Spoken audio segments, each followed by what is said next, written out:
everybody? It's your favorite boxing analyst reporting live from the prison system. So I wanted to talk some more about Bivol, Arthur Beterbiev versus Dimitri Bivol.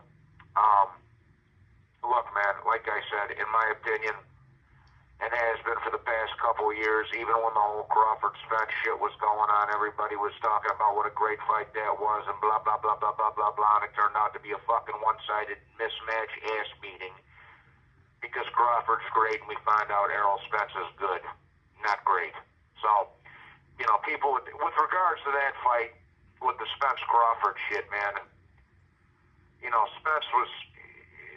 A lot of people were overrating him, putting him top 5 pound for pound when the dude was barely on the bubble of the top 10, in or outside, but he was barely top 10 pound for pound, if at all, when those two fought. Crawford was always in the mix there in the pound for pound status, but Spence was not, and that was a point that I was trying to push home prior to that fight. With this fight here, Bivol and Beterbiev, they are both borderline top 5 pound for pounders. Legitimately, unlike the Crawford-Spence fight. And unfortunately, because they're not American and they have the wrong fucking skin tone, they're not going to get those type of credentials from the general American boxing media, which they should. You know, they are both at a bare minimum top 6 or 7 pound for pound. Like I say, on my list, Usyk is number 1. Usyk and Inoue is 1 and 2. 1A and 1B, I believe you can flip-flop those two.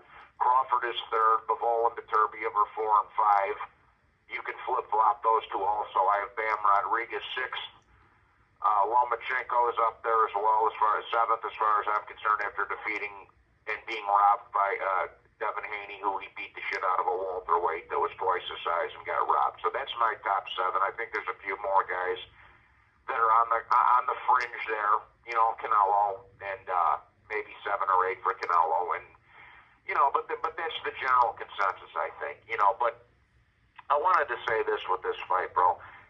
Even though this is not a commercial blockbuster, a fucking huge fight that casual fans like a Floyd McGregor or a Ryan Garcia versus Gervonta Davis, this isn't a huge commercial blockbuster that's going to attract general attention from casuals and people who barely even watch boxing.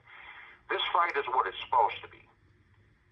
It's not a hit blockbuster mega super event like those fights I just mentioned, but what it is a legacy defining fight between two of the top 5 pound for pounders in the world. And even though it's not a big commercial block, and as far as pound for pound status goes and legacy goes, it surpasses a lot of these fights that I've just mentioned previously in this video. As far as ATG status, pound for pound status goes, all that shit, yeah, that's exactly what it is. This fight is what it's meant to be, bro. It's something that hardcores will eat up and the casuals won't give a shit about. And like the old timers used to say, it's an insider's prize fight. Not to mention, and not only is it an insider's prize fight, but it also has those pound for pound credentials and those ATG credentials and then legacy defining status shit. That, you know, this, because whoever wins this fight, as far as I'm concerned, is the best light heavyweight we've seen since the prime Roy Jones. I don't give a fuck.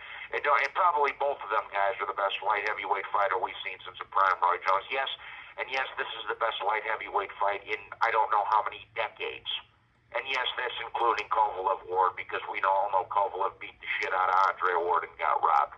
There's no biasness here. The American fighter isn't going to be getting the benefit of the doubt from the judges. This is balls to the wall, fucking no favoritism shown, no biasness shown. Real gangsters duking it out to see who outweighs the other. There's no talking, there's all action. See, and this is another thing with this fight. To push the point even further than I'm trying to say as far as legacy goes, and this fight doesn't have to be a commercial blockbuster. It's destined to sell itself. You know, it's no talking. There's no talking with these guys. It's all action. They're going to do their talking in the fucking ring. Both of these guys don't need to talk. They know what's at stake. They know their legacies greatness is at the cusp of this fight, bro. They don't need to talk. Can you tell I'm excited for this fight, by the way, people? They don't need to talk. Both of these motherfuckers are real gangsters. They're not talking. They're both in the gym on a fucking mission. They're both fucking Martin Sheen on Apocalypse Now, bro. They only got two ways home, victory or death. That's it. You understand? They're going home. They're going in there to get their fucking man and get the fuck on. You know, they're taking 3 clicks up the they're upriver. They're up the river on fucking Apocalypse Now on a mission. Reading a fucking dossier. Going to kill a renegade commando, bro. It's victory or death for both of them, bro. They don't have to talk. There's no talking that needs to be involved.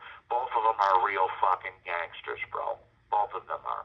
That's why you're not going to see a lot of talking, a lot of build up to this fight.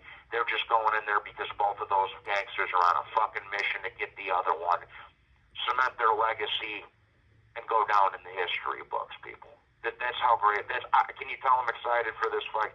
And like I said, unfortunately, it's not going to get the respect it deserves. This isn't going to get Joshua Klitschko praise or Floyd Mayweather versus Conor McGregor attention or Ryan Garcia versus Tank David attention. But for the insiders, for the true hardcore, this is what boxing's all about. Two guys that don't need to talk, where their legacy's on the line. They know what's at stake, where greatness is at the cusp of this fight, like I say. An insider's prize fight, as the old-timers used to say. And we're going to see who the best man is, even as I'm talking to you here. I don't know who's going to win this fight. Most people don't. Most people, it's the flip of a coin. You can tell by the odds. The fucking odds are dead even. So you can't fault anybody for picking one guy, one side or the other in this fight, because this is as 50 of a fight as it gets. And even with regard... Other than properly placed attorney calls may be monitored and recorded. Even with regards to a fucking, like Usyk and Fury, that was a super fight. The first undisputed heavyweight championship in 25 years or whatever, was quarter of a century. But I was telling you guys all along that Usyk was destined to win that fight, and he did win that fight. I told you guys that from Jump Street. With this fight, I don't have a fucking clue who's going to win. It's obviously who can implement their game plan better than the other guy. But it's the toss of a coin. I don't know. Even as I'm sitting here fucking talking about it, I don't know. It could go either way. It's a hard one. It's one of the hardest fights to make a pick on that I've ever had to do. And as I said before, this is the best fight on paper in the sport of boxing right now. Yes, over fucking Canelo Benavidez as well. Again, with Canelo Benavidez, would it sell as much and be as big of an event as Canelo Benavidez? No. But as far as legacy goes, pound for pound credentials goes, two gangsters who don't want to talk, that are just there to do a fucking job. Two hitmen that are there to just do a fucking job. They're there to go do their contract killing and go the fuck home. Go give me 40 grand, I'll whack the cocksucker and we'll call it a day. I don't need to talk. That's where both of these guys are on right now. You know what I'm saying? It's not going to be as big of an event as one of those. But as far as the legacy goes, the ATG status goes, all that other shit, the insider's price fight, it's all right there, people. This is something the hardcores like myself and the true boxing heads are going to love. And I have a feeling that this fight is going to live up to what it's supposed to be as well, people. So with that being said, that's just my 2 cents. I wanted to touch base with this fight again. And by the way, as I'm recording this, Joshua and Dubois are fighting later on in the day. I hope you guys are able to enjoy that fight, and we will talk more about Beterbiev Bivol going forward. Peace be with all you guys. I hope you guys are all having a lovely weekend and enjoying the end of your summer. With that being said, please be sure to hit the like button and subscribe. And if you feel like contributing to the channel, talk to Tyler Miller to get more Mr. B to get my cash in. God bless you all, and I will talk to you soon. Shout out to Beterbiev Bivol, two